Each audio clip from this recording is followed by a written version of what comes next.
जय हिंद एवरीवन, आप सभी का फिर से स्वागत है पेट्रियोटिक आईएएस में। आज हमारे पास दो टॉपिक है। मेनी बहुत से टॉपिक जो है रिपीटेड हैं, तो हमने सिर्फ दो ही टॉपिक को लिया है। और ये जो दो टॉपिक है ये बहुत इंपॉर्टेंट है और इनका हमने डिटेल में एनालिसिस किया है वन बाय वन। इसमें हमने मेंस के भी आंसर लिखे हैं। क्वेश्चन एक आपको दिया गया है, आपको लिखना है, और इस पे एक प्रीवियस ईयर का क्वेश्चन भी है प्रीलिम्स का, तो वो भी हम देखेंगे। पहला जैसे टॉपिक है कि जो why there is the WHO alert onto the viral hepatitis। तो हेपेटाइटिस जो है वो प्रीलिम्स के लिए इंपॉर्टेंट हो गया क्योंकि इसका हम बेसिक्स जानेंगे। एंड इसका जो रिपोर्ट है कि कंट्रीज कैसे इसको डील कर रहे हैं, ये आपका मेंस के लिए हो जाएगा, क्योंकि 187 कंट्रीज का डेटा है। इंडिया नंबर 2 पे है हेपेटाइटिस में। ऐसे काफी काफी डेटा है। जो हमारा इम्प्लीमेंटेशन है, 30% लोगों को ही डायग्नोस्टिक फैसिलिटी या डायग्नोसिस से पता चला कि हेपेटाइटिस है। सोचिए 100 लोगों को है, 13 लोगों को पता है, नियर अबाउट 87 लोगों को पता ही नहीं है। ये केस है। तो कहीं ना कहीं मेंस में आप लिख सकते हैं ना, जीएस पेपर 2 में। बेसिक्स जो जीएस पेपर 3 में आएगा वो हेपेटाइटिस के रिलेटेड जो बेसिक साइंस है वो आ गया, लेकिन जीएस पेपर 2 में जो हेल्थ सेक्टर है उसका क्या इंपैक्ट है वो होगा।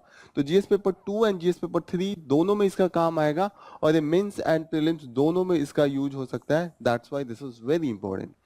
नेक्स्ट क्वेश्चन है, why did the law on the disclosure of the asset evolve. तो यहाँ पे जो एनालिसिस है वो है कि सुप्रीम कोर्ट का जजमेंट कैसे आया है। फिर हम देखते हैं कि जो एसेट है, लायबिलिटीज है, कि आपके पास कितने धन है, आपके पास कितने उधार हैं, बारोइंग है, वो आपको डिस्क्लोज करना स्टार्ट हुआ। अब बात आई कि कितना तक डिस्क्लोज करें, तो इस पे भी सुप्रीम कोर्ट का जजमेंट है और हाई कोर्ट के भी जजमेंट है। देखेंगे फाइनल जजमेंट में क्या होता है। तो मेंस स्पेसिफिक हो जाएगा, और इसी पे हम एक मेंस का क्वेश्चन भी प्रैक्टिस करेंगे और आपको उसका मॉडल आंसर दिया जाएगा।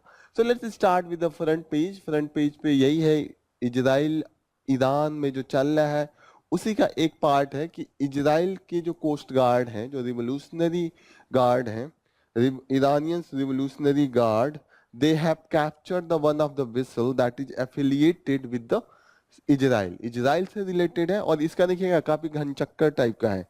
इसका जो है इस पे फ्लैग्ड है, पुर्तगीज फ्लैग्ड विसल है। अब फ्लैग्ड का मतलब क्या होता है कि ये जो शिप है, जो विसल है, उसका रजिस्ट्री पुर्तगाल में हुआ है। ओके।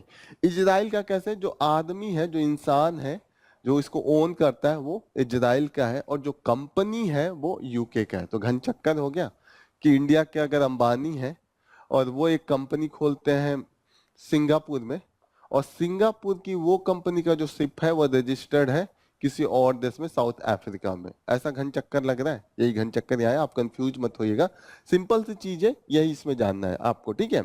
जो शिप का नाम है वो MSC एरीज है, और स्टेट ऑफ हॉर्मुज में ये घटना घटी है।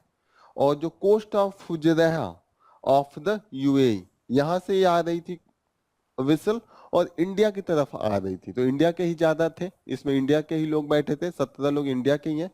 अब इंडिया के लोग हैं तो इंडिया जो गवर्नमेंट होगी, इंडियन गवर्नमेंट, वो ईरान से कंसल्ट करेगी कि भाई कैसे हमारे लोगों को पकड़ लिया, लड़ाई तो इजराइल के साथ चल रही है, आप छोड़िए। तो ये हमने स्टार्ट कर दिया, क्योंकि जब हमने इंडियन अथॉरिटी से पूछा कि क्या कर रहे हैं, तो इंडियन अथॉरिटी ने बताया कि हमको पता है, हमने तेहरान से डिप्लोमेटिक चैनल से बात करना स्टार्ट कर दिया है, और अभी हम देखते हैं। अब इसी का एक्सटेंशन जो चल रहा है, जो भी घन चक्कर चल रहा है, उसका नेक्स्ट पार्ट यहाँ पे है।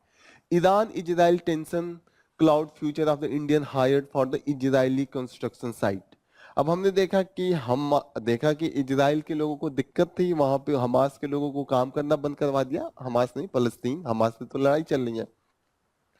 फलस्तीनियन लोगों को इजरायली जो कंपनीज थी, वर्कशॉप था, उसमें काम करना बंद करा दिया। लेकिन उनको तो चाहिए ना, वार चल रहा है तो और ज्यादा प्रोडक्शन होता है, जो हमें उनकी नीड होती है आर्मी की, लोग उनकी डेथ भी होती है तो पॉपुलेशन कम होता है। तो उसके लिए इंडिया से रिक्रूटमेंट हुआ। अब वहां पे ऑफर इतना था कि इंडिया में अब बेरोजगारी हम देख ही रहे हैं कितना हाई पे चल रहा है।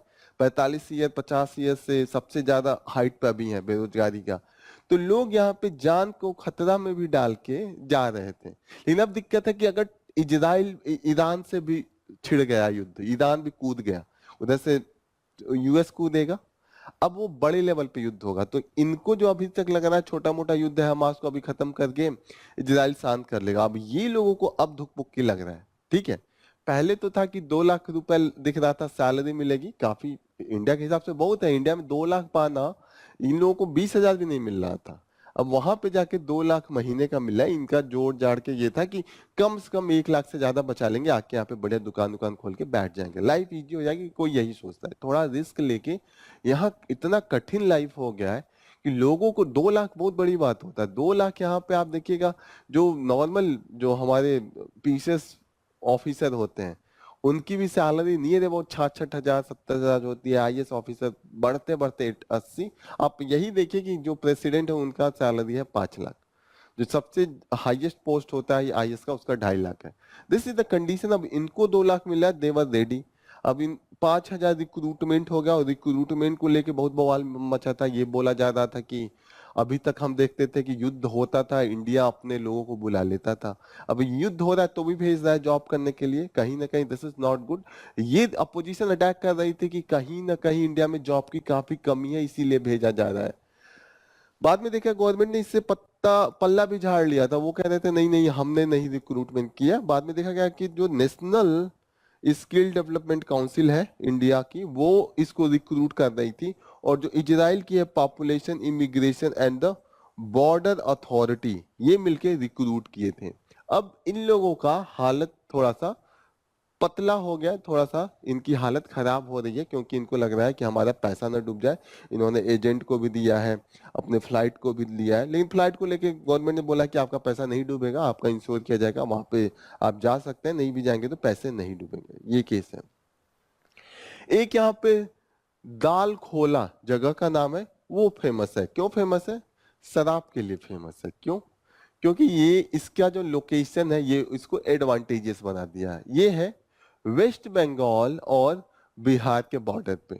वेस्ट बंगाल में है, बिहार के बॉर्डर पे है। बिहार में एंट्री करते ही अब शराब बंद, 2016 से वहां पे अल्कोहल बंद, प्रोहिबिशन वहां पे लगा दिया कि नहीं, न पिएंगे न पीने देंगे, ऐसा कुछ था। ओके, तो यहाँ पे देखा कि जब अब यहाँ पे क्या हो रहा है कि जो वेस्ट बंगाल से लोग आ रहे हैं, जो लोग प्यासे हैं, वो लोग वहां रुकते हैं, पीते हैं, रहते हैं पूरी रात, सुबह उठ के फिर पी के भी मन करता है चले जाते हैं। ओके, तो यहाँ पे पुलिस कंटिन्यूअस चेक कर रही है, और ये शराब और होटल के लिए ये जगह फेमस हो रही है, इसीलिए इसको आज फर्स्ट पेज पे इन्होंने दिया है। जस्ट इतना ही जानिए आप। प्रोहिबिशन के बारे में आपको तो पता ही होगा, what is the pros cons. ठीक है, इससे फायदे भी हुए, बहुत से वीमेंस ने सपोर्ट किया, लेकिन इसका ये भी देखा गया कि पहले से रिफॉर्म या पहले से मशीनरी ब्यूरोक्रेटिक प्रिपरेशन नहीं था, तो हमने देखा था तो जहरीली जो शराब थी उसे लोगों का डेथ भी हो रहा था। और हमने देखा था कि black market, underground market alcohol के लिए स्टार्ट हो गया था, क्योंकि एक प्रोसेस होता है। अगर शराब ऐसे नहीं बंद किया जा सकता, एक काउंसलिंग होता है, समझाया जाता है, फिर आदमी को उस प्रोसेस में रखा जाता है तो छूटता है, वरना और भी चीजें उससे उत्पन्न हो जाती है। लेकिन कहीं ना कहीं ये एक अच्छा चीज है कि शराब से देखा जाता है कि सबसे ज्यादा घाटा जो गरीब लोग हैं उनका होता है, क्योंकि वो आदमी एक लिमिट के बाहर पीना स्टार्ट कर देता है, और उनकी जो रिसोर्स होती है, जो कमाई होती है, लिमिटेड होती है। अब 200 कमाया, 100 रुपए पी लिया, 150 पी लिया, कभी कभी 200 भी पी लेते हैं, और कभी कभी मन किया, मूड बना तो घर बेच बाच के और भी चीजें, जो घर के गहने हैं, औरत को बच्चे को फी दिया या नहीं दिया, पी लेते हैं, फिर उससे वायलेंस भी बढ़ती है। तो आप सोसाइटी में ये सब पॉइंट यूज कीजिएगा कि हाँ, प्रोहिबिशन का कुछ फायदे भी हैं, घाटे भी हैं। अगर डेथ हो जाता है, इंजूरियस जो हमारा जो जहरीली शराब है उसको पी के डेथ हो जाता है, तो क्या होता है, पूरी फैमिली भी विपत्ति में आ जाती है। एक जो कमा रहा था वही मर गया, जो 50-100 रुपए जो भी दे रहा था डेथ हो गया। तो ये सब चीजें हम कभी सोसाइटी में इस पे आता रहता है आर्टिकल, तब हम डिस्कस करेंगे। इस पिक्चर में ये दिखा रहा है कि एक क्रिमिनल इवेंट है। सिंपली आजकल हम देख रहे हैं कि जो स्टैबिंग, चाकू से मार मार के मार डालना होता है, और कईयों को मारना, ऐसे ऐसे मॉल में अक्सर घटना हो रही है। ये ऑस्ट्रेलिया का एक ऐसा ही एक्सीडेंटल चीज है जो हमें दुखद है, ऐसा देखने को मिल रहा है। जो सबसे ज्यादा इंपॉर्टेंट आज का न्यूज है, फ्रिक्वेंटली आस्क्ड क्वेश्चन एफएक्यूज से है। यहाँ पे है कि why is there a WHO alert on the viral hepatitis. तो WHO का रिपोर्ट आया है, और रिपोर्ट का नाम है ग्लोबल हेपेटाइटिस रिपोर्ट 2024। तो ये प्रीलिम्स में क्वेश्चन पूछ सकते हैं कि ग्लोबल हेपेटाइटिस रिपोर्ट कौन निकालता है, दो चार ऑप्शन देके एक ऑप्शन उसमें से WHO पूछ सकते हैं। तो आपको याद रहना चाहिए कि ग्लोबल हेपेटाइटिस रिपोर्ट है वो WHO पब्लिश करता है। अब आगे बढ़ने से पहले ये बात हो रही है कि हेपेटाइटिस है क्या। ये एक वायरल इन्फेक्शन है, यहां से क्लियरिटी आएगी कि है क्या। ये वायरल इन्फेक्शन है और इसका जो मेन कॉज है ये बीमारी होने का वो infection due to the viral. Okay, जो वायरस है और वो वायरस हेपेटाइटिस बी हो सकता है, सी होता है। ये 5 टाइप के होते हैं, हेपेटाइटिस ए से लेके ई तक 6 टाइप के, A B C D E, 5 type. Okay, इनका सिमिलरिटी होगी कि ये एक तरीके से इनका जो मॉड जो होने का तरीका सेम है। जैसे कि एक हो सकता है कि ब्लड का ट्रांसमिशन हो जाए, मेरा ब्लड किसी और में चला जाए और मुझे हेपेटाइटिस बी हुआ है तो वायरस मेरे से उनमें आ जाएगा। ओके, सेक्सुअल ट्रांसमिशन भी हो सकता है कि sexual during the intimate relationship उस समय हो जाए, क्योंकि फ्लूइड से भी हो रहा है। और भी है, जैसे आप टैटू करवाने जा रहे हैं, जो लोग टैटू करवाते हैं वो बच के रहिएगा, टैटूइंग से भी हो सकता है। ओके, जो आप पियोसिंग होता है, जो बॉडी पार्ट में जैसे पियोसिंग होती है, आपने यहाँ नाक पे करवा लिया, ऐसे कान पे लोग करवाते हैं, ये भी एक रीजन है। तो जो लड़कियां हैं उनको, गर्ल्स को इस पे ध्यान देना चाहिए, आपको बताना चाहिए, आपको अवेयर होना चाहिए।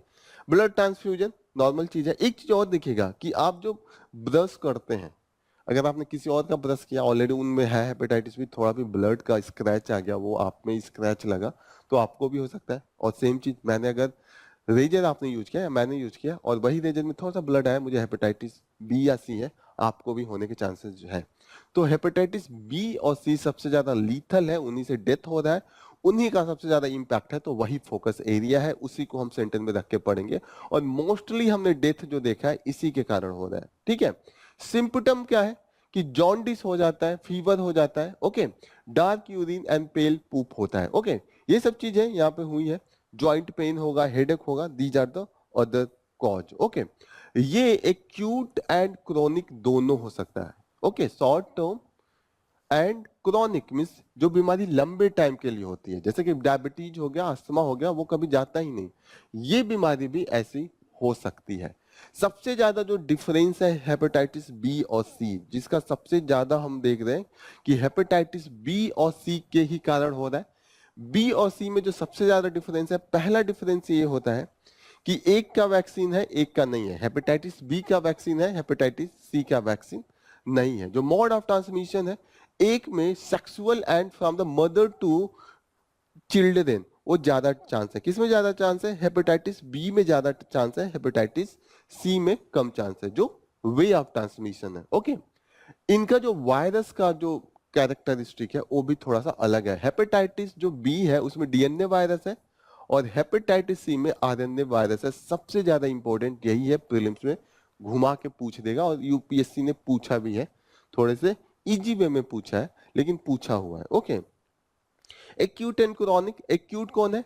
एक्यूट के मामले में हेपेटाइटिस बी है और बहुत ही कम चांस है कि ये क्रोनिक होगा, 5 से 10%। लेकिन हेपेटाइटिस सी में 70% के करीब में, 70 क्या 75 से 85% के करीब में जो होता है क्रोनिक केसेज होते हैं। दोनों एसिम्प्टोमिक हो सकते हैं, सिम्पटम दिखेगा ही नहीं, आपको लगेगा हल्का सा दर्द हो रहा हो तो हमेशा होता है। जॉन्डिस टाइप का दिखेगा, आप जॉन्डिस में फंस जाएंगे, आप सोचेंगे जॉन्डिस हो रहा है, चेक नहीं कराया।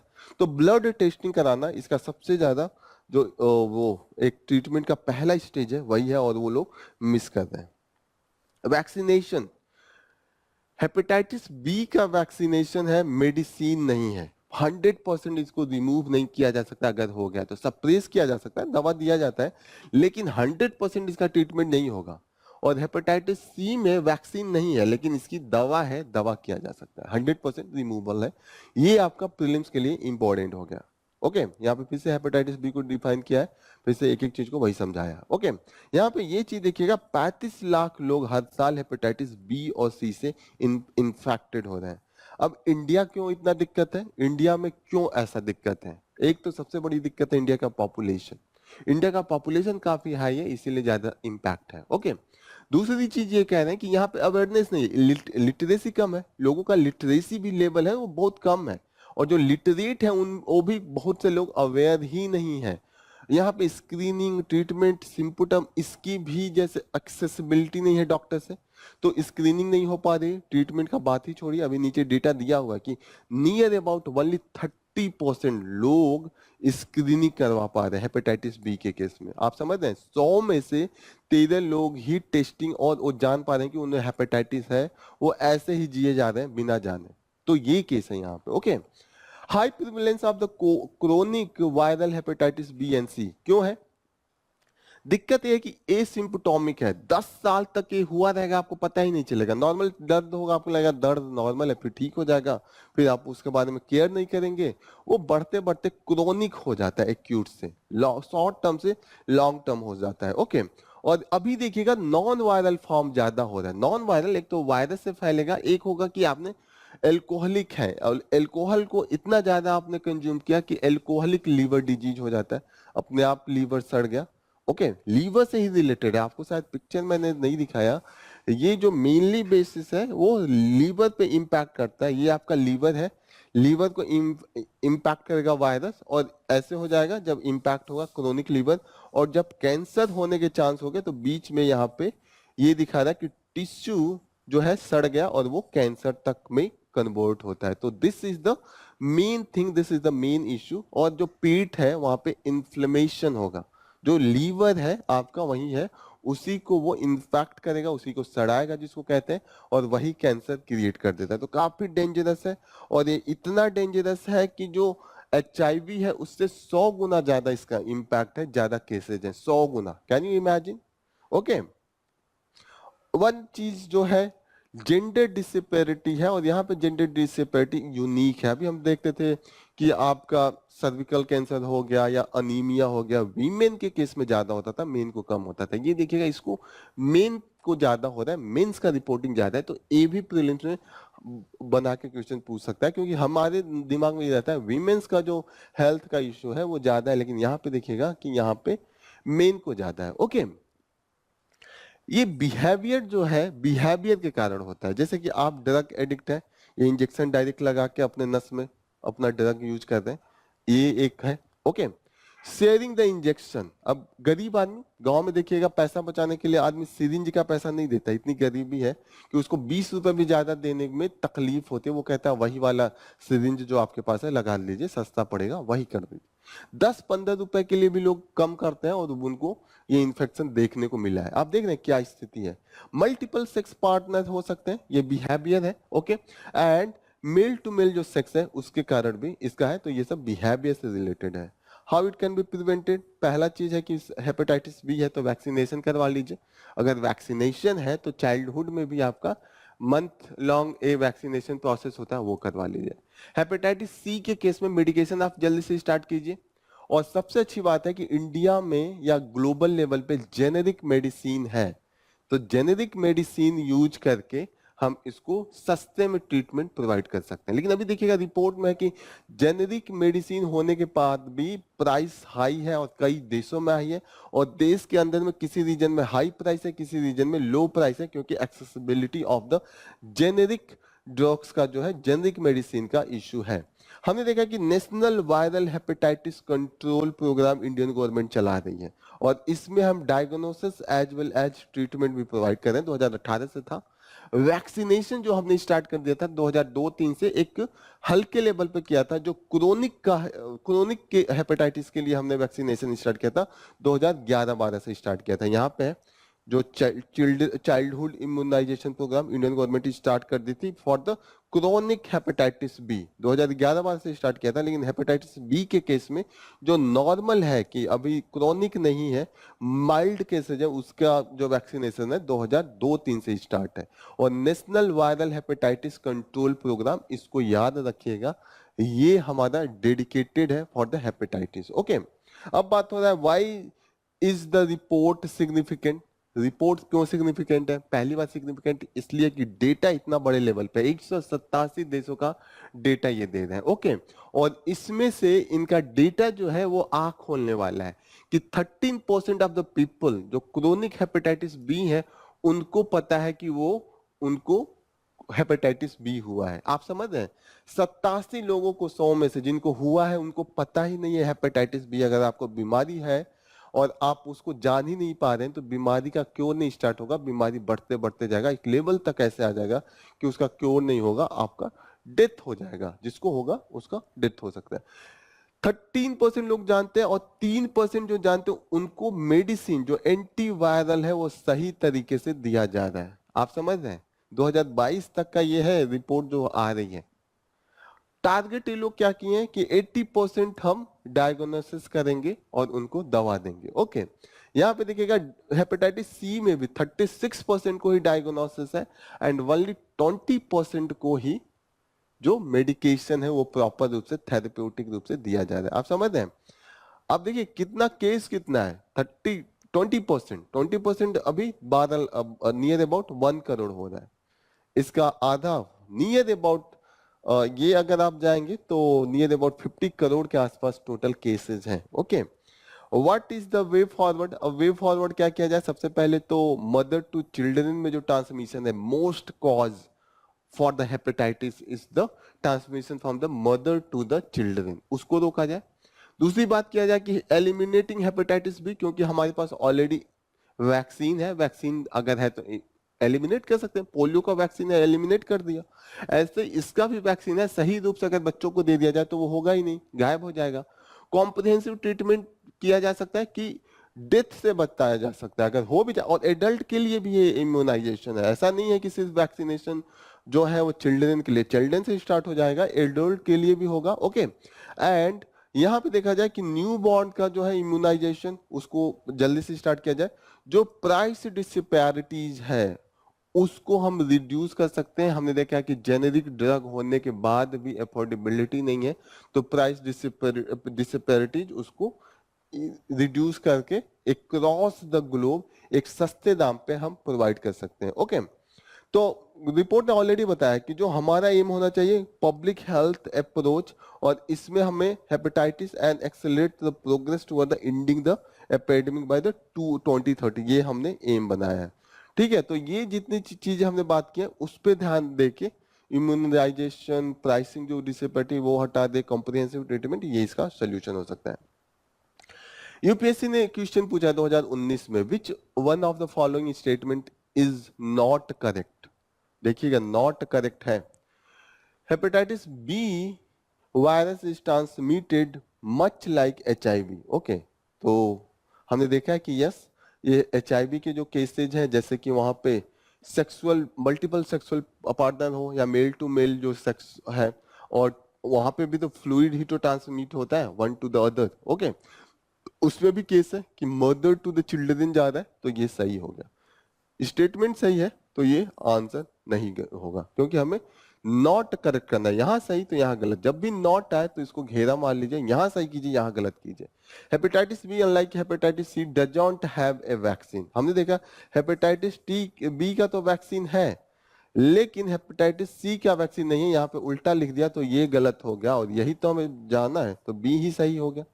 सी क्यों गलत हो गया? Globally the number of the people infected with hepatitis B and C are the several times more than the infected people. तो यहाँ पे देखेंगे कि 100 टाइम्स मोर है, तो सही बोलना है ना, तो ये स्टेटमेंट सही है, तो ये ऑप्शन गलत हो गया। Some of those infected with hepatitis B and C virus do not show the symptom for the many years। हमने देखा कि 10-10 साल तक यहाँ पे सिम्पटम नहीं दिखा है, अंदर अंदर वायरस बढ़ा है और उसके बाद सिम्पटम दिखा है, जो फीवर है, हेडेक है, जो भी चीजें जॉन्डिस है वो बाद में दिखी है। तो कहीं ना कहीं ये सही है स्टेटमेंट, तो ये भी गलत हो गया। नेक्स्ट इंपॉर्टेंट न्यूज जो हम ले रहे हैं वो this is from the again this is very important news. Lot of यहाँ पे जजमेंट आया है, जुडिशरी का इंपॉर्टेंट रोल है, और यहाँ पे हो रहा है कि how did the law disclosure of the asset evolve कैसे हुआ?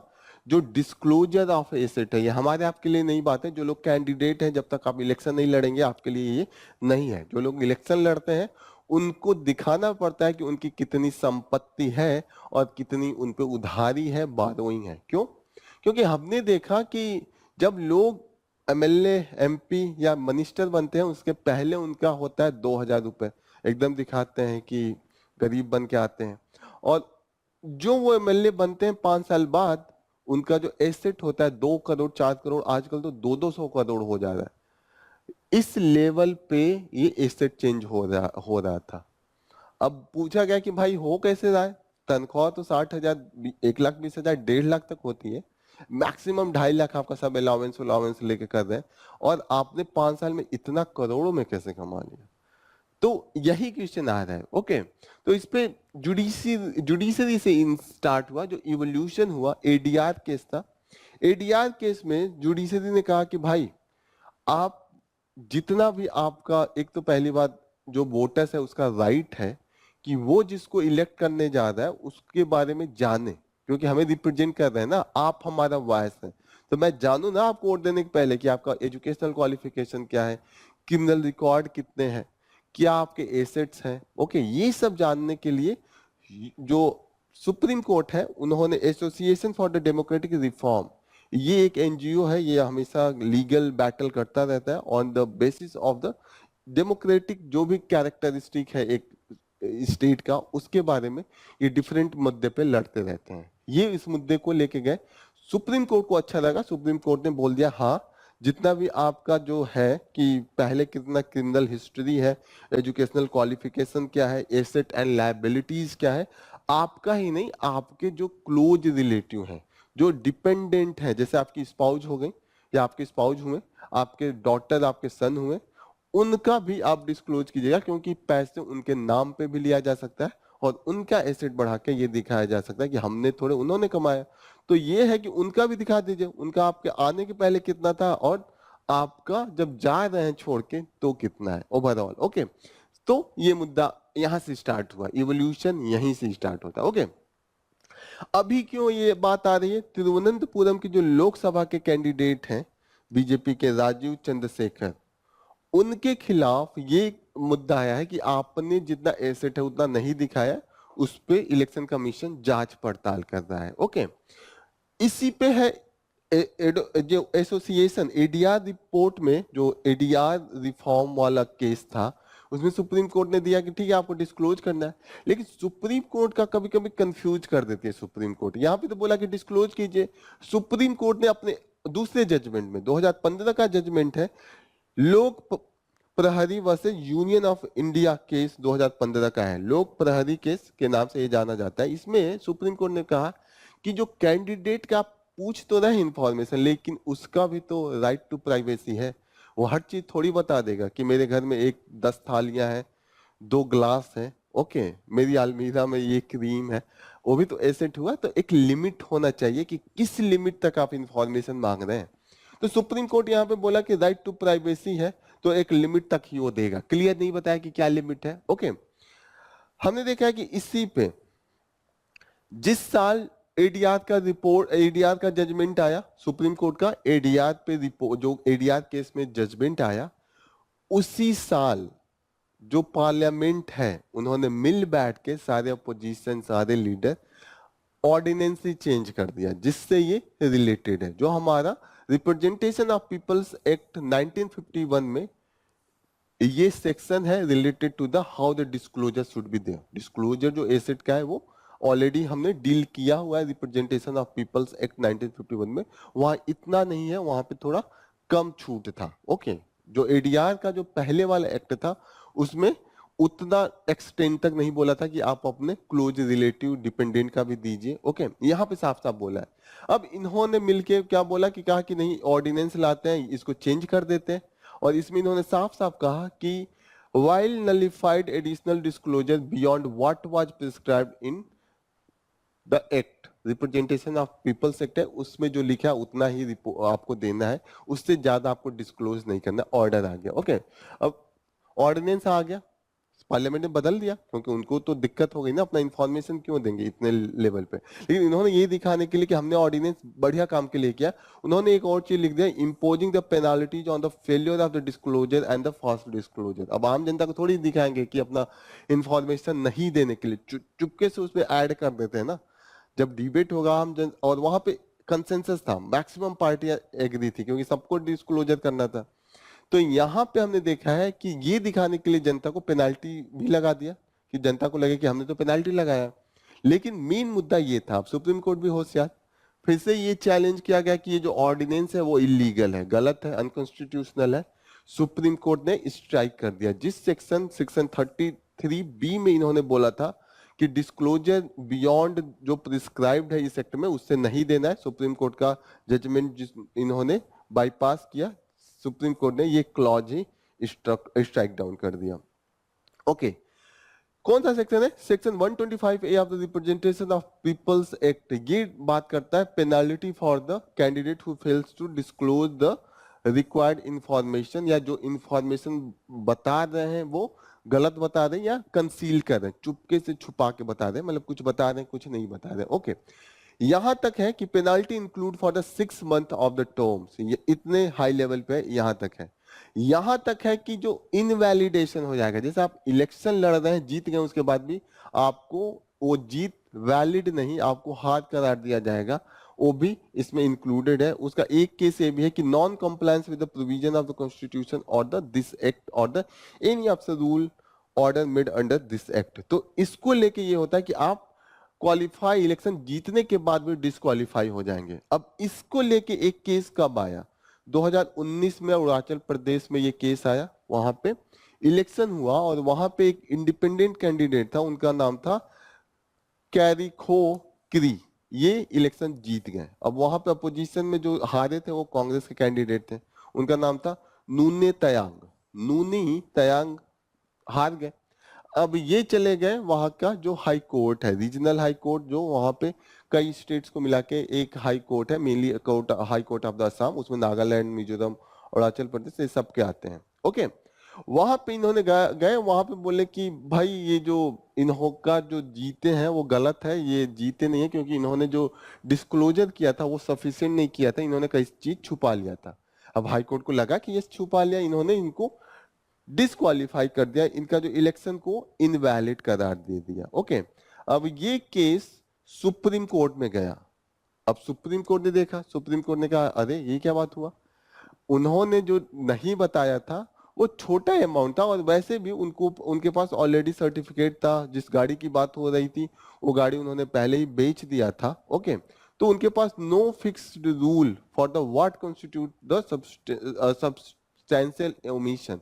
तो यहां पे जो सुप्रीम कोर्ट ने आया जजमेंट लेके, वो कहा कि एक लिमिट तक ही वो अपना डिस्क्लोज करेगा, प्राइवेसी तक नहीं आएगा। तो सब्सटेंशियल ओमिशन है, मतलब बड़े लेवल पे जो एक लिविंग स्टैंडर्ड को दिखाया, जैसे कि मर्सिडीज है, आप वो नहीं दिखा रहे हैं, वो मैटर करता है। आपका बहुत बड़ा जमीन है कहीं पे करोड़ों का, आप वो नहीं दिखा रहे हैं, वो मैटर करता है। लेकिन ये नहीं कि आपने एक पेन आपके घर में है, आपके घर में एक लैपटॉप है 50,000 का, 1 लाख का, वो नहीं दिखाया, दैट डजंट मैटर। लेकिन दिक्कत ये है कि सुप्रीम कोर्ट ने कंफ्यूज कर दिया, यहाँ पे एग्जैक्ट नहीं बताया अमाउंट कि इस अमाउंट तक आप बताइए। उन्होंने कहा वो हम डिसाइड करेंगे, लेके आइएगा केस टू केस बेसिस पे। जैसे कि आपको याद होगा जो basic structure Kesavananda Bharati case था, उसमें भी सुप्रीम कोर्ट ने खुल के नहीं बताया कि क्या है ये बेसिक स्ट्रक्चर। आज भी जाना पड़ता है सुप्रीम कोर्ट की है कि नहीं है, जहां जहां उन्होंने डिक्लेयर किया वो तो है, नया मुद्दा आता है तो जाके पूछना पड़ता है। वो वही बात हुई कि जैसे हाथ पैर किसी का आप बांध दे फिर कहे कि तैर लो, जैसे यहाँ पे बात हो रही है कि आप जितना मतलब मन करे डिस्क्लोज कीजिए, नहीं डिस्क्लोज कीजिए, सब्सटेंशियल नहीं होना चाहिए। यहाँ पे बोल दिया, लेकिन बोल दिया कि ये नहीं बताएंगे कितना अमाउंट है, वो हम डिसाइड करेंगे। तो यहाँ पे इस चीज को देखिएगा इवोल्यूशन कैसे हो रहा है, आप कंक्लूड कीजिएगा तो वहां पे लिखेगा कि अभी भी चांसेस है थोड़ी क्लियरिटी की, ये आपका कंक्लूजन होना चाहिए। तो इसी पे क्वेश्चन जो है इसका आंसर आप लिख सकते हैं। Discuss the evolution of the law on disclosure of asset in electoral process in India. Examine the key judicial interventions and legislative measures that have shaped the current legal framework. 250 word and 15 marks के हैं। तो क्या कैसे आप start करेंगे, ये बोल रहा है कि discuss the evolution of the law. तो यहाँ पे लॉ के साथ साथ आप जो जुडिशियल प्रोनाउंसमेंट है, जुडिशियल ऑर्डर है, उससे स्टार्ट करेंगे, और एडीआर केस 2002 से स्टार्ट कीजिए। ओके, फिर आप ग्रेजुअली इसको जाइए कि कैसे ओमिशन, कैसे रिप्रेजेंटेशन ऑफ पीपल्स एक्ट को अमेंड किया गया, उसका जो सेक्शन है 125A जो जो मेंशन था उसको आप मेंशन कीजिए। और लास्ट में फिर आते आते जो क्लियरिटी आई है वो नूने तयांग वर्सेज कैरिखो क्री 2019 के केस को लाइए, और इसमें भी आप कंक्लूड कीजिए कि ठीक है यहाँ पे क्लियरिटी की जरूरत है, साथ साथ ये भी बताइए कि कितना जरूरी है importance of the continue review. क्योंकि अगर डेमोक्रेसी में जो बाइबरी है, जो ब्राइब्स हैं, वो अगर इतना खुल्लम खुल्ला जो हमारे रिप्रेजेंटेटिव है वो लेने लगे और उनका एसेट इतना ज्यादा वो डिस्प्रपोर्शनेट रूप से इंक्रीज करने लगे, तो that is not good for the overall democracy. तो ऐसे आप कंक्लूड कर सकते हैं। तो this is all about from the today's news analysis from the today's newspaper. यही मेन मुद्दे थे। इसको छोड़ के मैक्सिमम जो न्यूज है वो रिपीटेड है, वो हम बार बार रिपीट नहीं करना चाहते। तो यहीं पे हम अपना जो सेशन है उसको समाप्त करते हैं। आप लोगों का फिर से इस सेशन में ज्वाइन करने के लिए धन्यवाद। All the best. जय हिंद।